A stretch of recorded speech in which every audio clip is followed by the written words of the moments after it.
On dit souvent que pour réussir dans la vie, il faut être sociable, charismatique, savoir parler fort et se faire remarquer. Mais et si ce n'était pas vrai? Et si au contraire le silence, la réflexion et la discrétion pouvaient être de vraies forces? Aujourd'hui, on va parler d'un mot qui fait parfois peur mais qui cache un trésor: l'introversion. Est-ce une faiblesse ou une force méconnue? Être introverti, ce n'est pas être timide. La timidité, c'est la peur du jugement. L'introversion, c'est simplement une manière différente de gérer son énergie. Quand un extraverti se ressource dans le contact avec les autres, l'introverti, lui, recharge ses batteries dans le calme, dans la solitude ou dans les échanges profonds.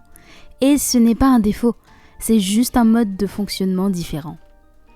Ce que l'on oublie souvent, c'est que les introvertis ont des atouts incroyables. Ils savent écouter, vraiment écouter. Ils vont au fond des choses, ils observent, ils réfléchissent avant d'agir. Beaucoup de penseurs, de créateurs et de leaders discrets étaient introvertis.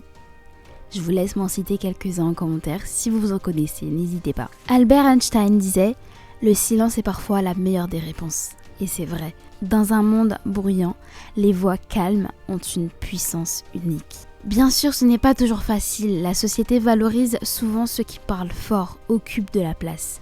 Les introvertis, eux, peuvent se sentir en retrait. Mais ce n'est pas qu'ils sont moins capables, c'est que leur qualité s'exprime autrement.